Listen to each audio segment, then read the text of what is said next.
الحمد لله نحمده ونستعينه ونستغفره ونؤمن به ونتوكل عليه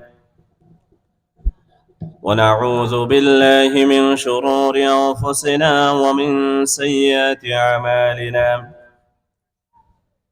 من يهد الله فلا مضل له ومن يضلله فلا هادي له ونشهد أن لا إله إلا الله وحده لا شريك له ونشهد أن سيدنا وحبيبنا ومولانا محمد الذي أرسله بالحق بشيرا ونذيرا وداعيا إلى الله بإذنه وسراجا منيرا فقد قال الله تعالى في كلامه المجيد والفرقانه الحميد أعوذ بالله من الشيطان الرجيم بسم الله الرحمن الرحيم إن الله وملائكته يصلون على النبي يا أيها الذين آمنوا صلوا عليه وسلموا تسليما اللهم صل على سيدنا مولانا محمد وعلى آل سيدنا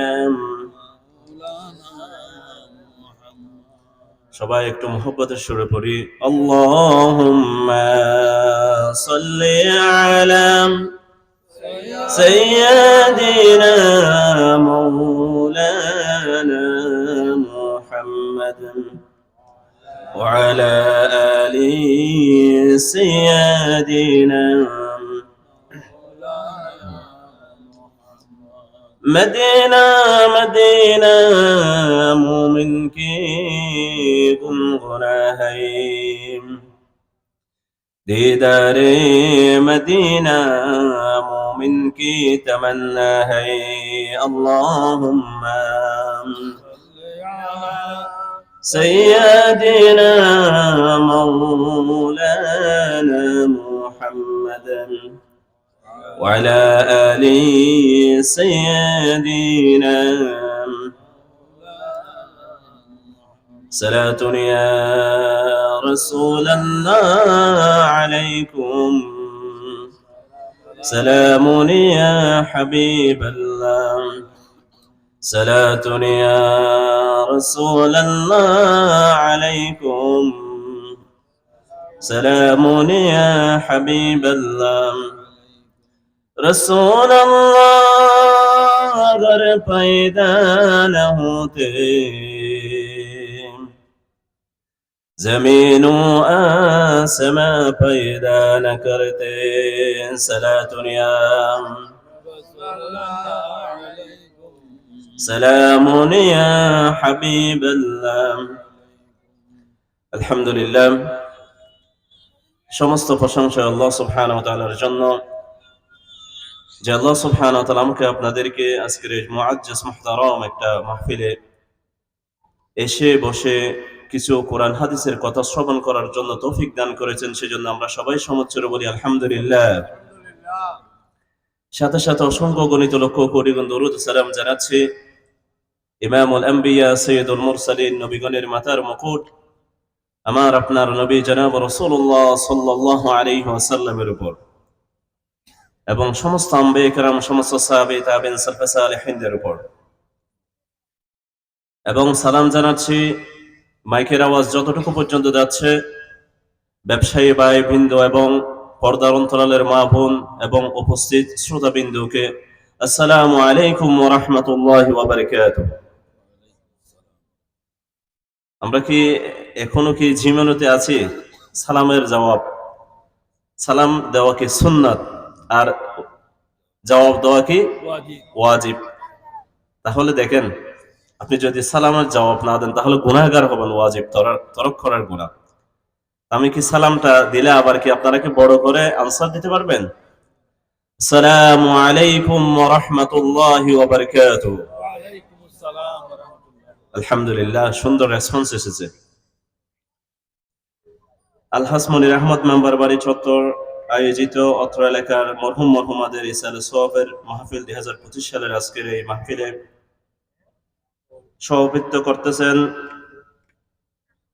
আমার উস্তাদ সমতুল্য, হাজার হাজার আলেমদের উস্তাদ, আপনাদের এলাকার গর্ব, প্রখ্যাত আলেমে দ্বীন জনাব মৌলানা মুসা সাহেব মুদাররিস হুলাইন হযরত ইয়াসিন আউলিয়া হামিদিয়া আল আবেদিয়া, এবং মঞ্চে উপবিষ্ট আরো অতিথিবৃন্দ, সবাইকে আমার অন্তরের অন্তঃস্থল থেকে মোবারকবাদ জানাচ্ছি। আমাকে একটি বিষয় দেওয়া হয়েছে, গীবত, চরিত্রহীন এবং কুৎস রটনা সম্পর্কে ইসলামের বিধান। এটা একটা খুবই ক্রিটিক্যাল বিষয়। এটা একটা জাতীয় রোগ, গীবত, যেটার মধ্যে আক্রান্ত সমাজের ছোট থেকে শুরু করে বড়, মহিলা থেকে শুরু করে পুরুষ, আলেম থেকে শুরু করে যারা সাধারণ পাবলিক আছে, সবাই এই রোগে আক্রান্ত, গীবত। আমরা ইনশাআল্লাহ সাবজেক্ট ওয়াইজ আলোচনা করার চেষ্টা করব কোরআন এবং সহিহ হাদিসের আলোকে।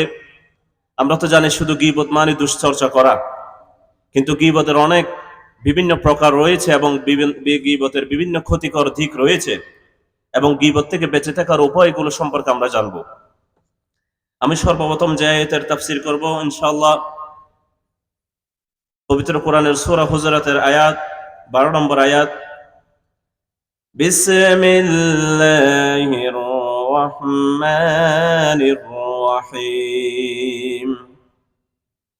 ইয়া আইয়ুহাল্লাযীনা আমানু ইজতানিবু কাসীরাম মিনাজ-যন্ন ইন্না বা'দাজ-যন্নি ইসmun ولا تجسسوا ولا يغتب بعضكم بعضا।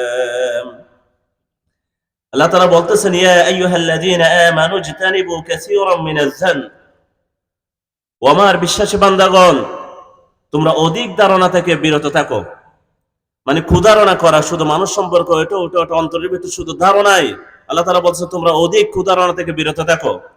ইন্না বা'দাজ-যন্নি ইসম, কেননা কিছু কিছু ধারণা এটা হলো পাপ। আপনি আপনার ভাই সম্পর্কে অন্তরের ভিতর কুধারণা পোষণ করবেন, এটা হলো পাপ।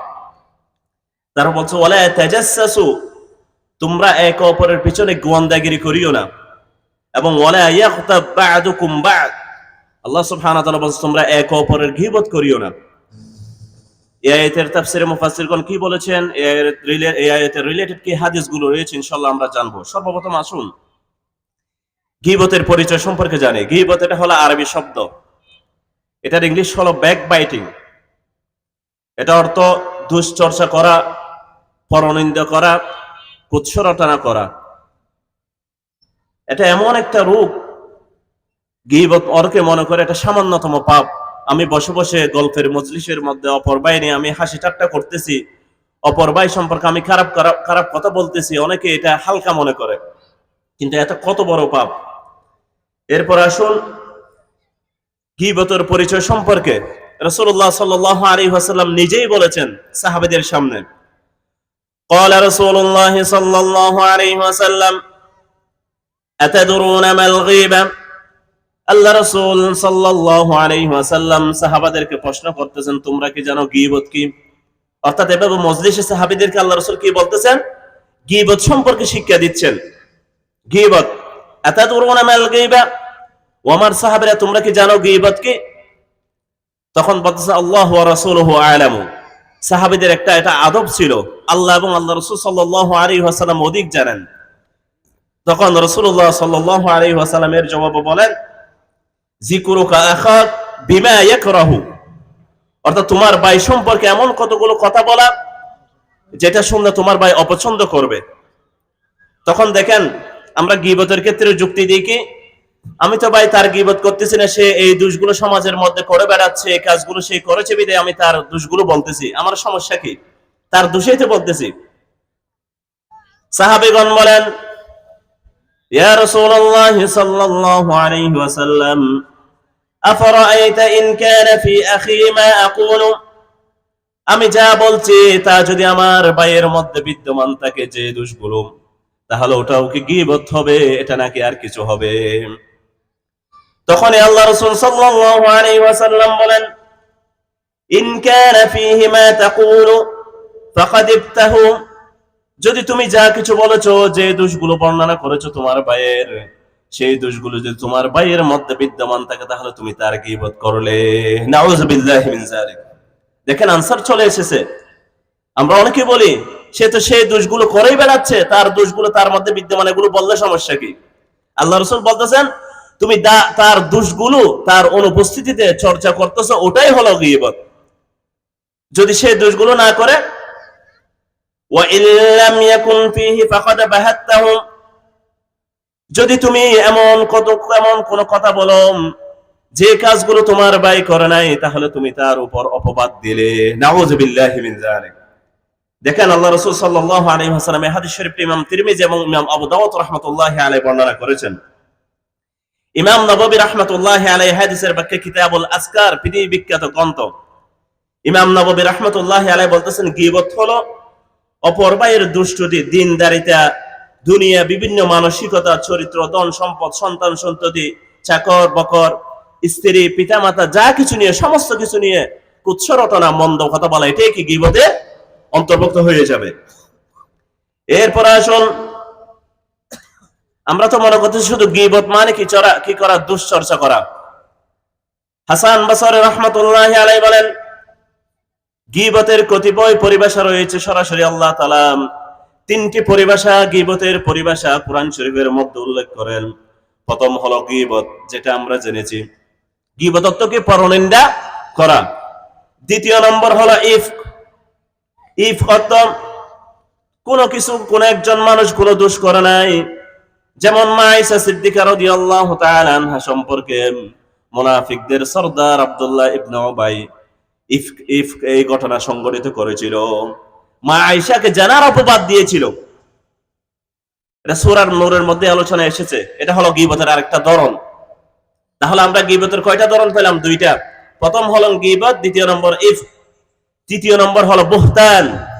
যেমন বুহতান হলো আমার ভাই সম্পর্কে এমন কতগুলো কথা বলা যেগুলোর ধারে কাছেও সে নেই, যেগুলোর ধারে কাছেও সে কি নেই। তারপর 4 নম্বর ধরন মুহাদ্দিসগণ বলেছেন নামিমা। নামিমা অর্থ চুগলখড়ি করা। চুগলখড়ি অর্থ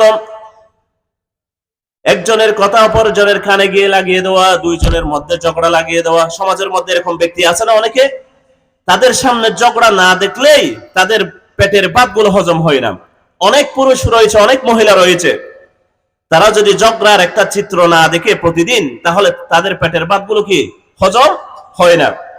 এরপরে দেখেন 5 নম্বর হলো হুমাজা এবং লুমাজা। ইমাম কুরতুবী রাহমাতুল্লাহি আলাইহি তার পৃথিবী বিখ্যাত তাফসীর কুরতুবীর মধ্যে বলেন, আল হুমাজা আল্লাযী ইয়াকতাবু ওয়া ইয়াতা'ানু ফি ওয়াজহির রাজুল।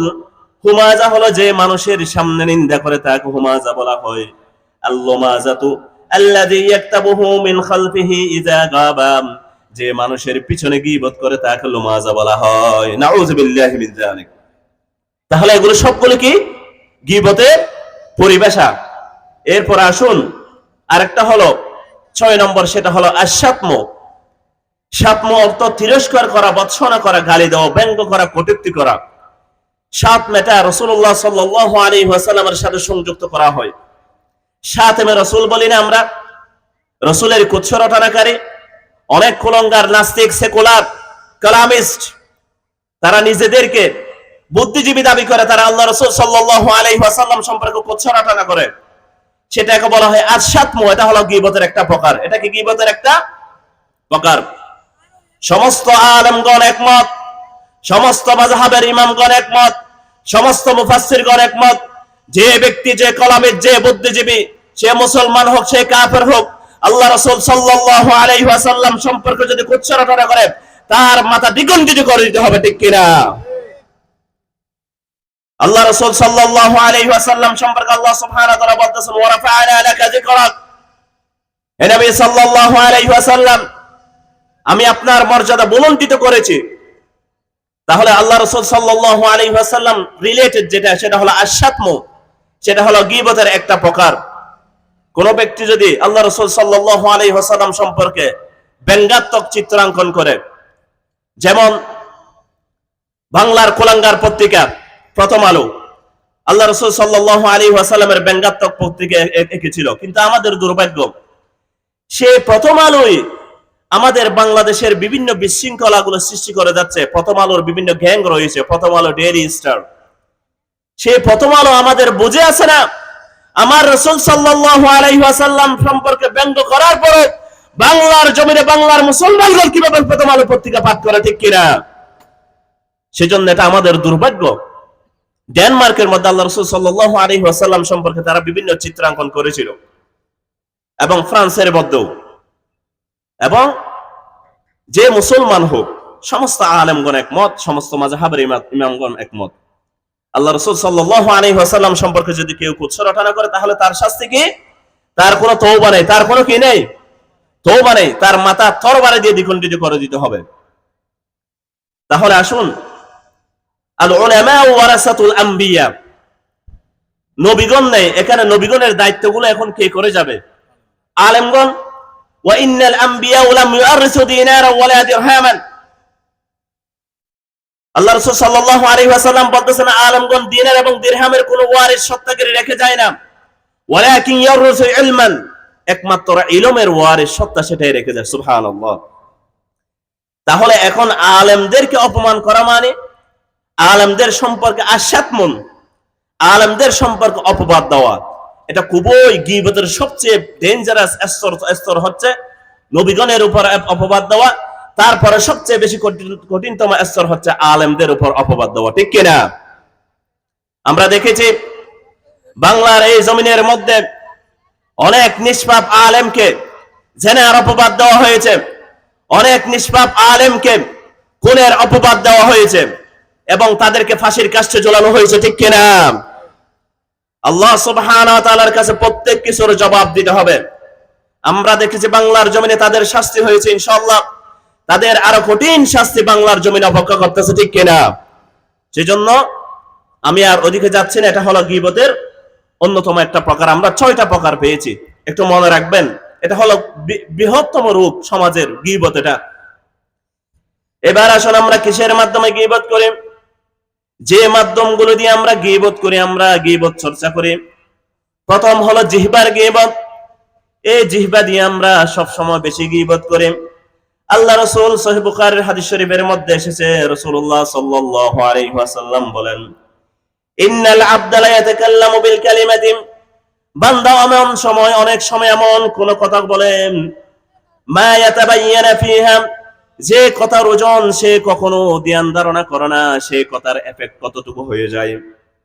ইয়াজিলু বিহা ফিন নারি আবাদু মিম্মা বাইনাল মাশরিক ওয়াল মাগরিব, সে এই কথার কারণে জাহান্নামের মধ্যে নিক্ষিপ্ত হয়ে যায়, যার দূরত্ব হলো পূর্ব থেকে পশ্চিম পর্যন্ত। নাউযুবিল্লাহ। একটা কথা বলতেছে শুধু, সমস্যা কি? অমুক আলেম সম্পর্কে বলে ফেললাম, ওটা সম্পর্কে অমুক সম্পর্কে বলে ফেললাম, সমস্যা কি? আল্লাহ রাসূল বলেন, অনেক সময় বান্দা এমন একটা কথা বলেন যে বান্দা খারাপ কথা বলার কারণে কিয়ামত পর্যন্ত বান্দার উপর আল্লাহ তাআলা অসন্তুষ্টি প্রকাশ করেন। আবার অনেক সময় বান্দা এমন কতগুলো ভালো কথা বলে ফেলে জিহ্বা দ্বারা, কিয়ামত পর্যন্ত ওই বান্দার উপর আল্লাহ তাআলা এই কথার মাধ্যমে সন্তুষ্টি হয়ে যায়। সুবহানাল্লাহ। তাহলে এই জিহ্বা দ্বারা আমরা কি করব? বেশি বেশি ভালো কথা বলবো, বেশি বেশি কি বলবো? তাহলে গীবত করার মাধ্যমে আমরা ফলান পেয়ে, প্রথম জিহ্বা। দ্বিতীয় নম্বর হলো অন্তরের গীবত। দেখেন, অন্তরও গীবত করা যায়।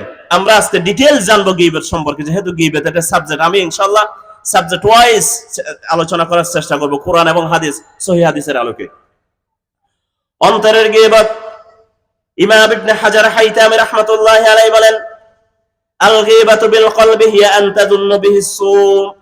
অন্তরের গীবত হচ্ছে কারো ব্যাপারে মন্দ ধারণা করা।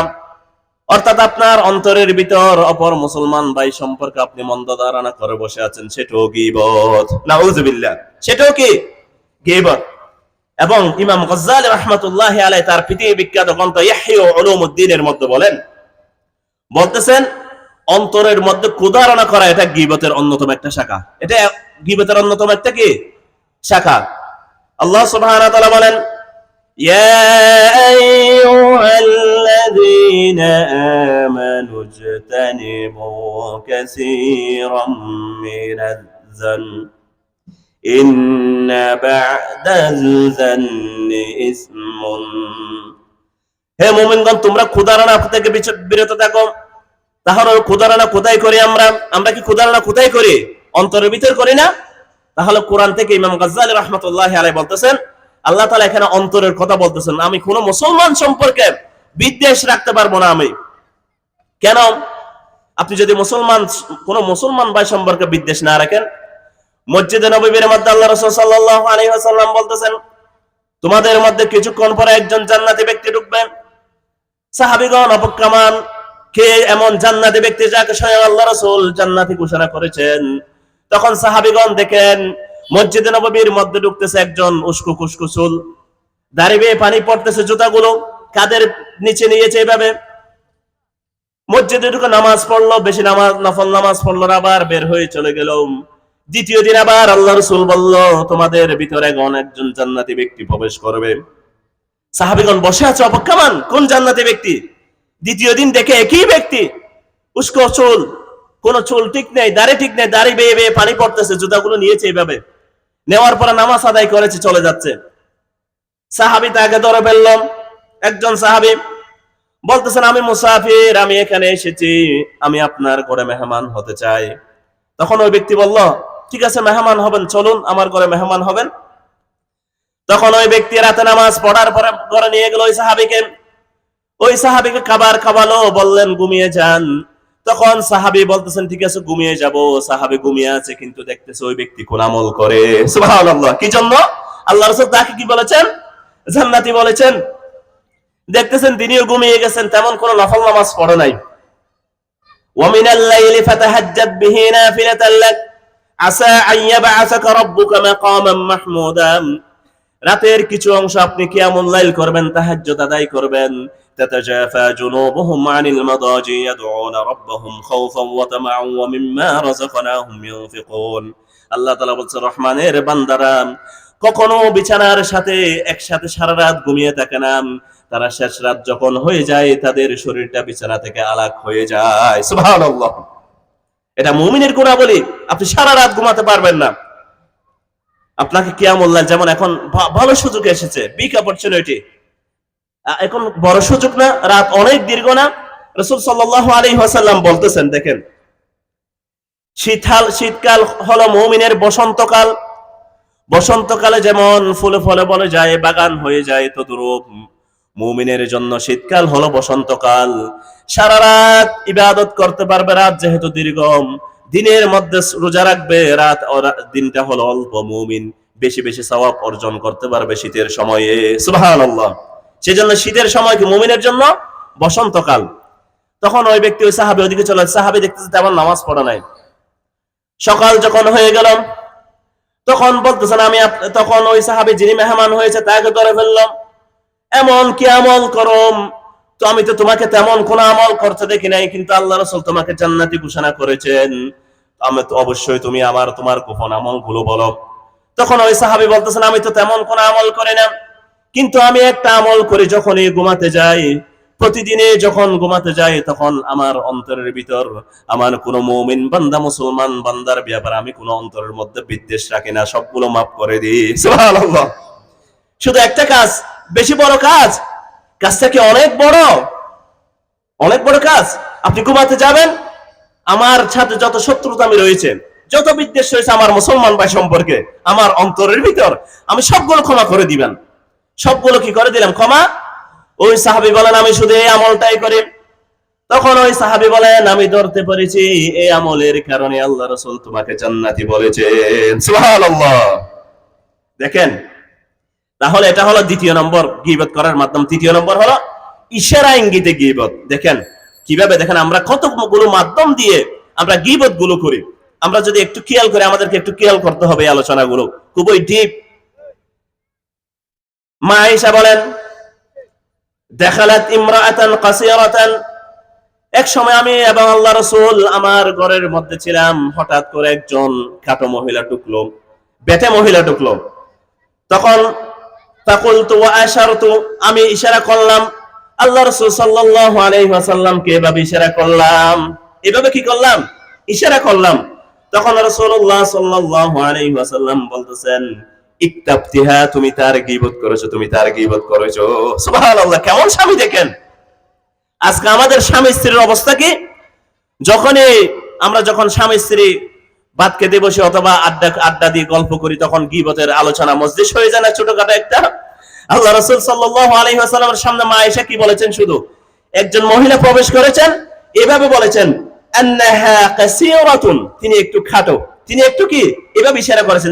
দেখেন গীবতের মাধ্যম এগুলো, গীবতের কি মাধ্যম। আল্লাহ রাসূল বলেন, ও আয়েশা, তুমি গীবত করেছো। এই হাদিসটা মুসনাদ আহমদের মধ্যে এসেছে। এরপর রাসূলুল্লাহ সাল্লাল্লাহু আলাইহি ওয়াসাল্লামের সামনে মা আয়েশা একদিন বললেন, ওয়া হাকাইতু লাহু ইনসানান, আমি একদিন একজন মানুষের অঙ্গভঙ্গি নকল করলাম আল্লাহ রাসূলের সামনে। তখন রাসূলুল্লাহ সাল্লাল্লাহু আলাইহি ওয়াসাল্লাম বলতেছেন, মা উহিব্বু আন্নী হাকাইতু ইনসানান ওয়া আন্না লি কাযা ওয়া কাযা, আমি কোন মানুষের ইশারা দিয়ে তাকে হেয় করব না, অঙ্গভঙ্গি নকল করব না, যদিও আমাকে এমন এমন এমন অনেক সম্পত্তি দেওয়া হয়। সুবহানাল্লাহ। আমরা ইশারায় কি করে গীবত করি দেখেন। আজকে যেহেতু গীবতের আলোচনা, ইনশাআল্লাহ আপনারা ডিটেইলস জানবেন। কোন একজন ব্যক্তি এসেছে মজলিসের মধ্যে, বন্ধুদের মজলিসের মধ্যে, এই দেখ দেখ দেখ চোখ দিয়ে, মানে হেয় করার জন্য। কেউ এভাবে আসতেছে, আপনি এভাবে এভাবে কুড়িয়ে কুড়িয়ে কুড়িয়ে ইশারা করতেছেন, ওটাও কি গীবতের অন্তর্ভুক্ত? এটাও কি কবিরা গুনাহ? এটাও কি গুনাহ? এটাও কি গুনাহ? তাহলে আমরা প্রথমে জেনেছি গীবত করার মাধ্যম কি? জিহ্বা, মনে আছে আপনাদের? দ্বিতীয়তম মাধ্যম কি? অন্তর। তৃতীয়তম মাধ্যম কি? ইশারার মাধ্যমে গীবত করা। এরপরে দেখেন চতুর্থতম মাধ্যম লেখার মাধ্যমে গীবত। এগুলো কি জেনেছেন? আগে শুনেছেন? লেখার মাধ্যমে গীবত। ইমাম গাজ্জালী রাহমাতুল্লাহি আলাইহি তার পৃথিবী বিখ্যাত গ্রন্থ ইহয়া উলুমুদ্দিনের মধ্যে বলতেছেন, وكذلك الغيبة بالكتابة فإن القلم أحد اللسانين। ইমাম গাজ্জালী বলতেছেন, লেখার মাধ্যমে গীবত হয়ে থাকে, কেননা কলম হলো দুই ভাষার একটি। আল্লাহু আকবার।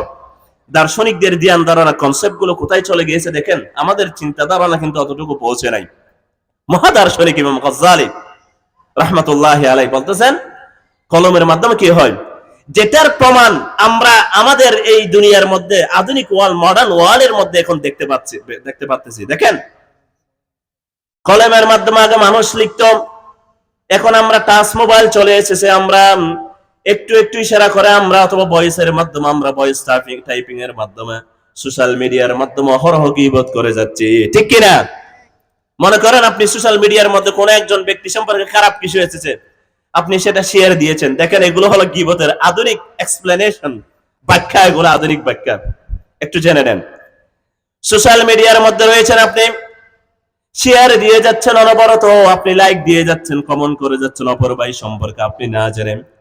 এটাও হলো গীবতের অন্যতম একটা মাধ্যম। অথবা আপনি একটা স্ট্যাটাস দিয়ে দিলেন কোন একজন ব্যক্তি সম্পর্কে, আমাদের সমাজের এমন এমন ব্যক্তি এটা করতেছে, মানে দুনিয়ার যত সমস্যা সবগুলো আপনার সমাধানের জন্য আপনি মানে একমাত্র যোগ্য, এরকম মনে করেন। নিজের দোষের কোনো খবর নেই, অপর ভাই সম্পর্কে শুধু একের পর এক স্ট্যাটাস, কোন একটা দোষ পেলে শুধু কমেন্ট, শুধু লাইক শেয়ার, এগুলো সবগুলো গীবতের কি অন্তর্ভুক্ত? কি গীবতের? ভাইগণ, একটু ভালোভাবে জেনে নেন।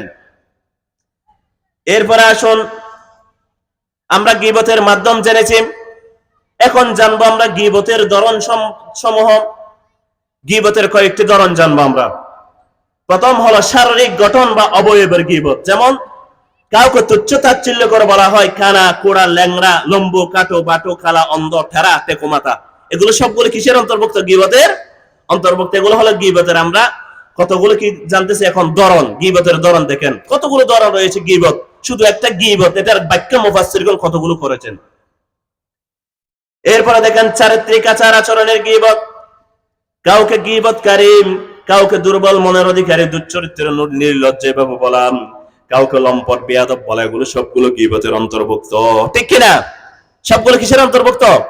গীবতের অন্তর্ভুক্ত। এরপর আসুন বংশের গীবত। কাউকে ছোট লোক, মুচি, ছামার, কাঠমিস্ত্রি এভাবে বলা, এগুলো বংশের গীবত। এগুলো কিসের গীবত? বংশের গীবত। এরপর আসুন পরোক্ষ গীবত।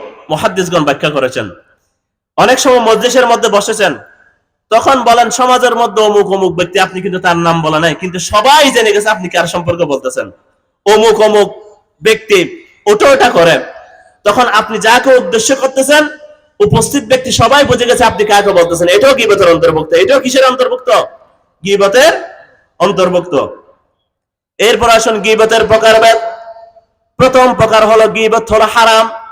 সমস্ত মুহাদ্দিসগণ একমত, কারো অনুপস্থিতিতে তার দোষ বর্ণনা করা হারাম। এরপর আসুন কতগুলো ওয়াজিব গীবত। এতক্ষণ তো আমরা গীবত করা সম্পর্কে জেনেছি, মানে কত কঠোর। এখন আমরা আলোচনা করব যে গীবত গুলো অবশ্যই করতে হবে, যে গীবত গুলো কি করতে হবে? অবশ্যই করতে হবে। প্রথম ওয়াজিব গীবত হলো, দেখেন ইলমুল জারাহ ওয়া তা'দিলের ক্ষেত্রে মুহাদ্দিসগণ যে গীবত করেছেন, ইলমুল জারাহ ওয়া তা'দিল, আমরা যে হাদিসগুলো পেয়েছি সেই হাদিসগুলো কি অটোমেটিক ভাবে আমাদের কাছে চলে এসেছে? না।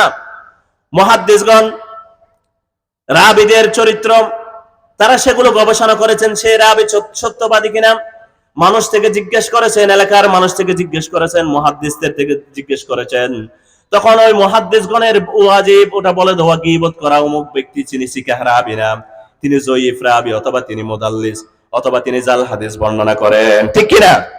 এই ধরনের গীবত করা কি ওয়াজিব। দ্বিতীয় নম্বর হলো বিবাহ শাদীর ক্ষেত্রে। দেখেন ভাইগণ একটু জেনে নেন, দূর থেকে একজন ব্যক্তি এসেছেন, তার মেয়েকে বিবাহ দিবে, তখন জেনে নিচ্ছে অমুক অমুকের সন্তানটা কিরকম, সেই সন্তানটা বড় সন্ত্রাস। আপনি বলে দিলেন তার চেয়ে তাহাজ্জুদ গুজার এলাকার মধ্যে আর কেউ নেই, নাউযুবিল্লাহি মিন যালিক। তখন এটা একটা আমানত, আপনি আমানতের খেয়ানত করেছেন।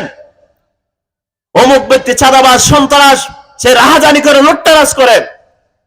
তখন একজন ব্যক্তি তার মেয়েকে বিবাহ দিতে এসেছে, এখানে আপনার তার সম্পর্কে খবর জিজ্ঞেস করতেছে, আপনি বলে দিলেন সে বড় আল্লাহর ওলি, সে বড় তাহাজ্জুদ গুজার। তখন ওই ব্যক্তি দুঃখের মধ্যে পড়ে যাবে না?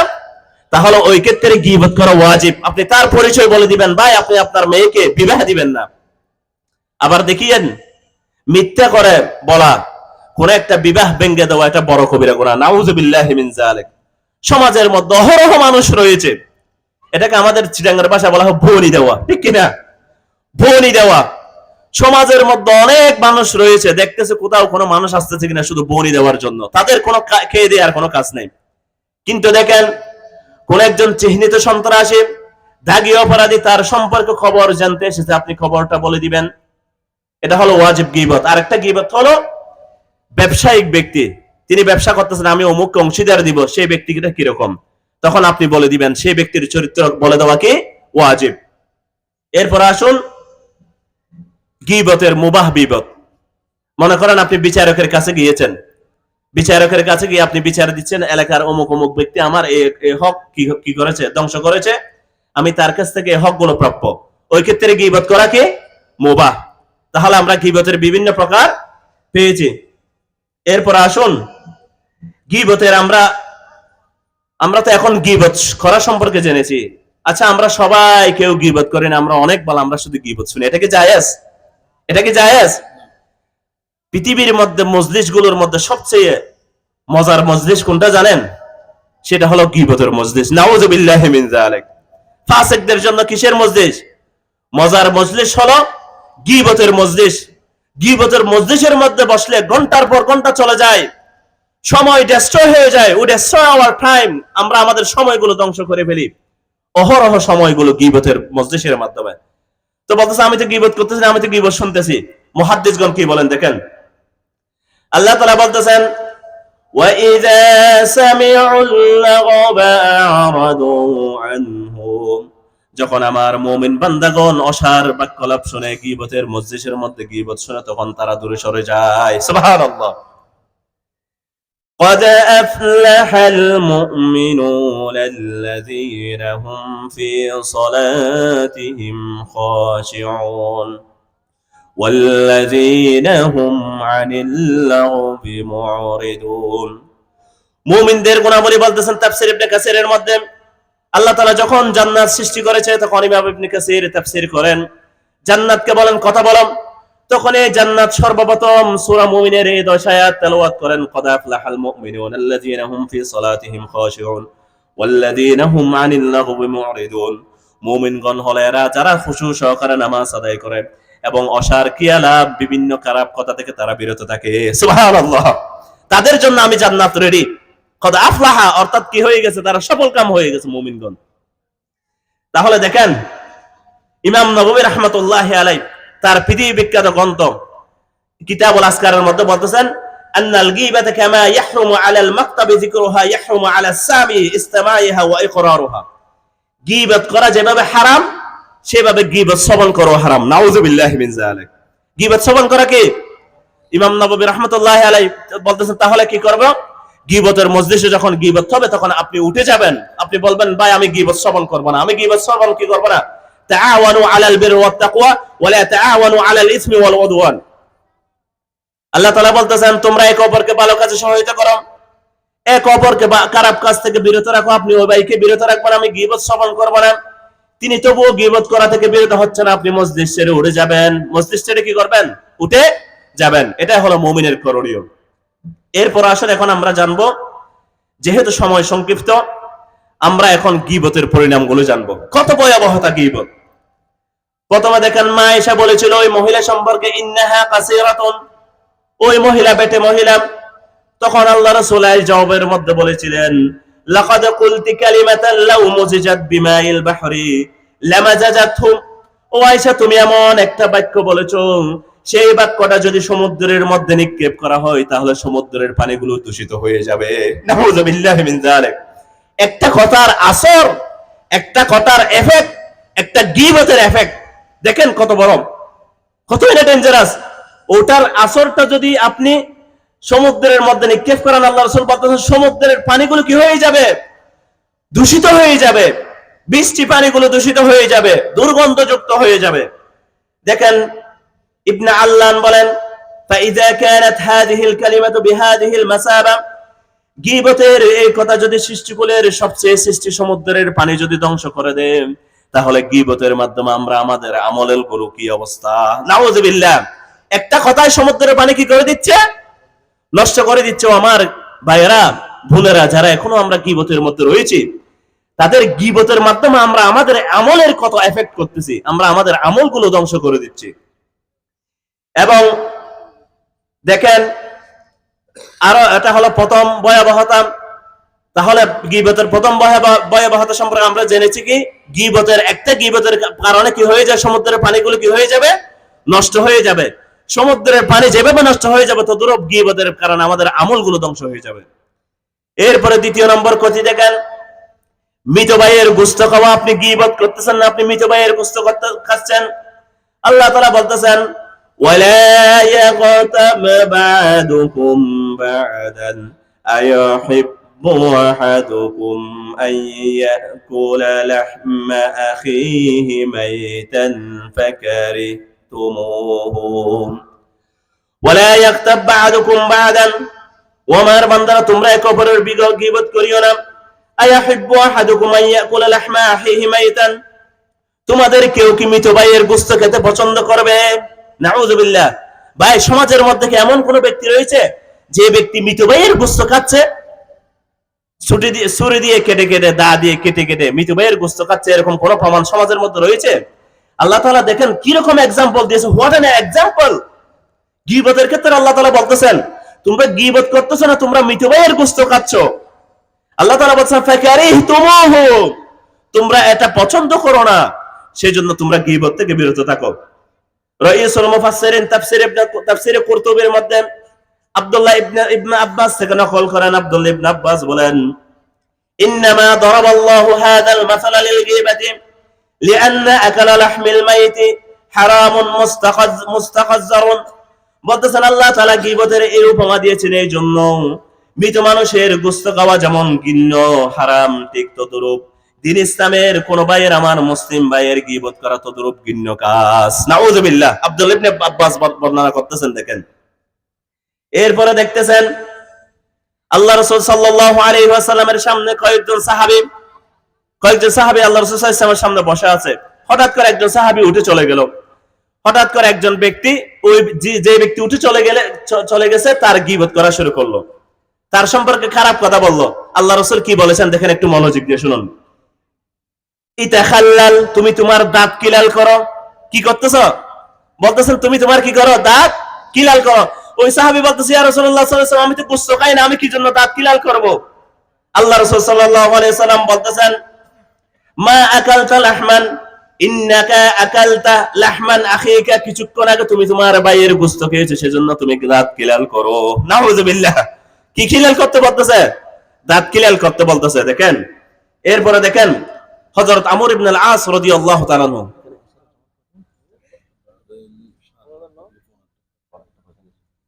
আমর ইবনে আল আস হেঁটে যাচ্ছেন। তখন তিনি দেখতেছেন একটা মৃত গাধা পড়ে আছে।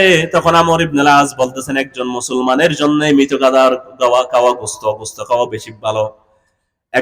একজন মুসলমানের জন্য মৃত গাধার গোশত খাওয়া বেশি ভালো তার মৃত ভাইয়ের গোশত খাওয়া থেকে। নাউযুবিল্লাহি মিন যালিক। ও গীবতকারীরা, সমাজের মধ্যে যারা বসে বসে গীবত করেন, যারা ফেসবুকের ওয়ালের মধ্যে শুধু একের পর এক স্ট্যাটাস দিয়ে থাকেন, কমেন্ট করতে থাকেন, তারা একটু জেনে নেন এই গীবতের ভয়াবহতা গুলো। এরপরে দেখেন গীবত সুদের চেয়ে নিকৃষ্ট। আমরা জানি সুদ হলো সবচেয়ে গুরুত্বপূর্ণ, সবচেয়ে ডেঞ্জারাস গুনাহ। আল্লাহ রাসূল সাল্লাল্লাহু আলাইহি ওয়াসাল্লাম বলতেছেন, কোন ব্যক্তির জন্য 36 বার ব্যভিচারে লিপ্ত হওয়ার চেয়ে মারাত্মক অপরাধ হলো 1 দিরহাম সুদের দিনার গ্রহণ করা। কয়বার? 36 বার নিজের মায়ের সাথে ব্যভিচার করার চেয়ে আরো বেশি, মানে কম গুনাহ সেটা হলো, আরো বেশি গুনাহ সেটা হলো সুদের 1 দিরহাম গ্রহণ করা, 1 টাকা খাওয়া।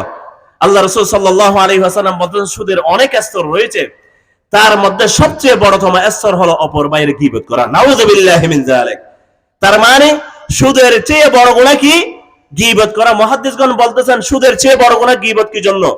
আপনি সুদের মাধ্যমে অপর ভাইয়ের ফাইনান্সিয়ালি ক্ষতি করতেছেন, কিন্তু গীবতের মাধ্যমে আপনি তার ইজ্জত আবরুগুলো ধ্বংস করে দিচ্ছেন, ঠিক কি না? এরপরে দেখেন গীবতকারী কবরের মধ্যে শাস্তিপ্রাপ্ত হবে। আল্লাহ রাসূল সাল্লাল্লাহু আলাইহি ওয়াসাল্লাম হেঁটে যাচ্ছেন। হেঁটে যাওয়ার সময় আল্লাহ রাসূল সাল্লাল্লাহু আলাইহি ওয়াসাল্লাম দেখতেছেন 2টা কবরের মধ্যে আযাব হচ্ছে। সাহাবীদেরকে বলতেছেন, তোমরা 2টা খেজুরের ডাল নিয়ে আসো, আমি সেগুলো পুঁতে দিই। আল্লাহ রাসূল সাল্লাল্লাহু আলাইহি ওয়াসাল্লাম বলতেছেন, এই 2টা কবরের মধ্যে বেশি কিছু কারণে আযাব হচ্ছে না, 2টা কারণে আযাব হচ্ছে। কয়টা কারণে? আল্লাহ রাসূল সাল্লাল্লাহু আলাইহি ওয়াসাল্লাম বলতেছেন, আম্মা আহাদুহুমা ফাকানা ইয়াকতাবুন নাস, তাদের মধ্যে একজন মানুষের গীবত করে বেড়াতো। নাউযুবিল্লাহ। তাহলে কবরের আযাবের মধ্যে সবচেয়ে ভয়ঙ্করতম আযাব হবে কি কারণে ভাই? গীবত করার কারণে। আল্লাহ রাসূল সাল্লাল্লাহু আলাইহি ওয়াসাল্লাম ইঙ্গিত দিচ্ছেন। আরেকজন হলো ওয়া আম্মাল আখারু ফাকানা লা ইয়াতাআযযা মিনাল বাউল, সে প্রস্রাব করার পরে ভালোভাবে পবিত্র হতো না। নাউযুবিল্লাহি মিন যালিক। তো সাহাবীগণ বলতেছেন, আপনি খেজুরের ডাল পুঁতে দিয়েছেন কি জন্য? আল্লাহ রাসূল বলেন, এই খেজুরের ডালগুলো যতদিন পর্যন্ত জীবিত থাকবে ততদিন পর্যন্ত তাদের কবরের আযাবটা হালকা হবে। সুবহানাল্লাহ। ওয়া মা আরসালনাকা ইল্লা রাহমাতাল লিল আলামিন, আমি তোমাদের জন্য আমার নবীকে রহমত হিসেবে প্রেরণ করেছি। আলামিনের ব্যাখ্যা কি জানেন? একটু সায়েন্টিফিক ব্যাখ্যা করে। আলাম একটা জগৎ, যেটা হলো শুধু পৃথিবী। আর আলামিন হলো, এটা হলো সিঙ্গুলার না, এটা হলো প্লুরাল ইংরেজির মধ্যে, মানে অনেক জগৎ। আমরা যে পৃথিবীর মধ্যে বসবাস করতেছি, ছোট্ট একটা পৃথিবী। এই যে সূর্য দেখতেছেন 13,89,00,000 মাইল দূরে, এটা একটা সূর্য। এটার 8টি কি রয়েছে? উপগ্রহ রয়েছে, গ্রহ উপগ্রহ। এই সূর্য যেটা, সেটা একটা মিল্কি ওয়ে গ্যালাক্সির অধীনে একটা নক্ষত্র। মিল্কি ওয়ে গ্যালাক্সির মধ্যে সায়েন্টিস্টগণ বলতেছেন 100 কোটি নক্ষত্র রয়েছে সূর্যের মতো। সুবহানাল্লাহ। আল আলামিনের ব্যাখ্যা, সায়েন্টিস্টগণ বলতেছেন মিল্কি ওয়ে গ্যালাক্সি কত বড়? If you want to travel this side to other side, আপনি যদি মিল্কি ওয়ে গ্যালাক্সির এপার থেকে অপর পারে ভ্রমণ করতে চান, you have to travel 1 lakh light years, আপনাকে 1 লক্ষ আলোকবর্ষ ভ্রমণ করতে হবে। সুবহানাল্লাহ। আমার আল্লাহ কত বড়, আমার রাসূল সাল্লাল্লাহু আলাইহি ওয়াসাল্লামকে আলামিন বলেছেন। দেখেন, শুধু দুনিয়ার জন্য রহমত না, সমগ্র জগৎ ইউনিভার্সের জন্য আমার রাসূল সাল্লাল্লাহু আলাইহি ওয়াসাল্লামকে আল্লাহ তাআলা রহমত করেছেন। সুবহানাল্লাহ।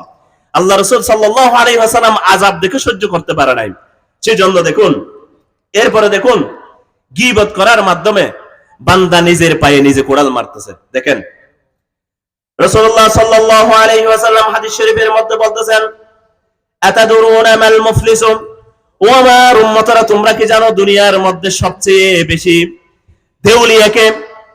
আল্লাহ রাসূল সাল্লাল্লাহু আলাইহি ওয়াসাল্লামের জবাবে বলতেছেন, আল মুফলিসু ফিনা মান লা দিরহামুন ওয়ালা মাতাউন, আমাদের মধ্যে দেউলিয়া হলো যার কোনো সম্পত্তি নেই, যে ব্যবসার মধ্যে লস খেয়ে গেছে।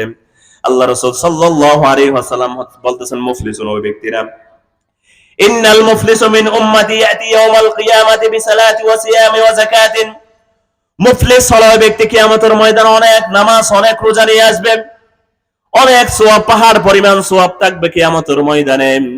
সেই ব্যক্তি কিন্তু নামাজ রোজা আদায় করেছিল, দান সদকা আদায় করেছিল, কিন্তু অপরের হক নষ্ট করেছিল, গীবত করেছিল। গীবতকারীরা একের পর এক, আমরা যেহেতু আজান দিচ্ছি একটু অপেক্ষা করি।